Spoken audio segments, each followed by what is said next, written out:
ऐसा लग रहा है कि अमेरिका के राष्ट्रपति डोनाल्ड ट्रंप के बुरे दिन शुरू हो गए। उनको एक के बाद एक बड़े झटके लग रहे हैं। पहले उन्हें शटडाउन का झटका लगा, उसके बाद न्यूयॉर्क मेयर चुनाव में ममदानी से हार का झटका लगा, अब उन्हें कोर्ट से झटका लगा है। दरअसल अमेरिकी राष्ट्रपति डोनाल्ड ट्रंप को अक्टूबर में कोर्ट की तरफ से एक बड़ा झटका लगा था। उस दौरान एक संघीय अपील अदालत ने अपने ही देश में मिलिट्री तैनात करने पर बैन लगा दिया था। इसी तरह के एक मामले में हाल ही में कोर्ट ने फिर से ट्रंप को झटका देते हुए सेना भेजने के फैसले को गैर कानूनी बताया है। इसके पहले भी ओरेगन के पोर्टलैंड शहर में 200 नेशनल गार्ड सैनिक तैनात करने का आदेश दिया था, जिस पर कोर्ट ने रोक लगा दी थी। हाल ही में डोनाल्ड ट्रंप के लागू किए गए टैरिफ के खिलाफ कुछ दिन पहले ही कोर्ट में एक याचिका दायर की गई। इस पर फैसला आने से पहले ट्रंप बहुत टेंशन में दिखे। उन्होंने इस मामले में अपनी जीत की दुआ भी की थी, लेकिन इसके पहले ही उनको कोर्ट ने नया झटका दे दिया। दरअसल अमेरिकी कोर्ट ने ट्रंप के उस फैसले के खिलाफ सुनवाई की, जिसमें ट्रंप ने देश के शहरों में आर्मी तैनात करने का आदेश दिया था।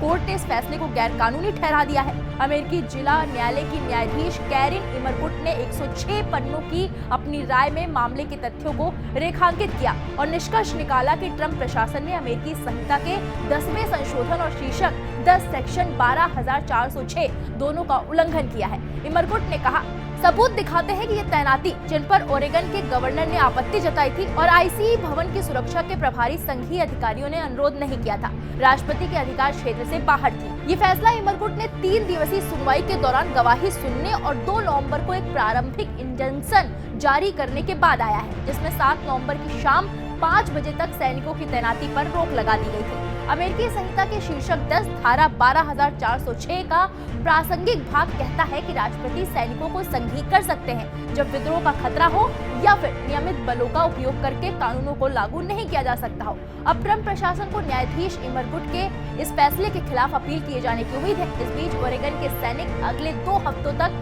संघी बने रहेंगे। वहीं ट्रंप प्रशासन ने पहले इमरकुट के ओरेगन नेशनल गार्ड के सदस्यों के संघीकरण और तैनाती पर रोक लगाने वाले एक अस्थायी आदेश के खिलाफ अपील की थी। 9वीं सर्किट अदालत ने अपील पर ट्रंप प्रशासन के पक्ष में 2-1 से फैसला सुनाया, लेकिन सर्किट के अधिकांश न्यायाधीशों द्वारा मामले की सुनवाई न्यायाधीशों के एक बड़े पैनल द्वारा फिर से कराने के पक्ष में मतदान करने पर यह फैसला रद्द कर दिया गया।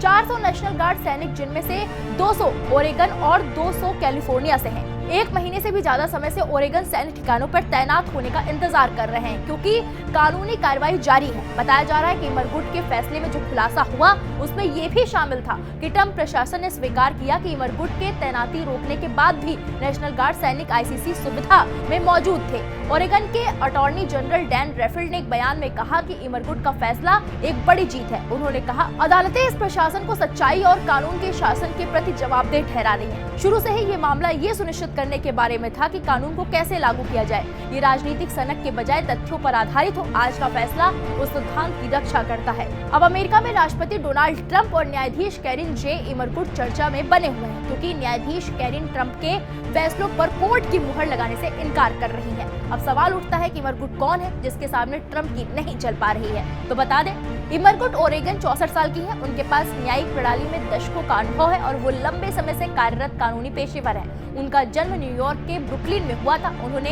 एमहर्स्ट कॉलेज में पढ़ाई की और 1987 में कैलिफोर्निया विश्वविद्यालय बर्कले से कानून की डिग्री हासिल की। ट्रंप को लगे इस झटके के बाद अब तो लोग यही कह रहे हैं कि ट्रंप का बुरा दौर शुरू हो चुका है। फिलहाल इस मामले पर आपकी क्या राय है, हमें कमेंट बॉक्स में जाकर जरूर बताएं।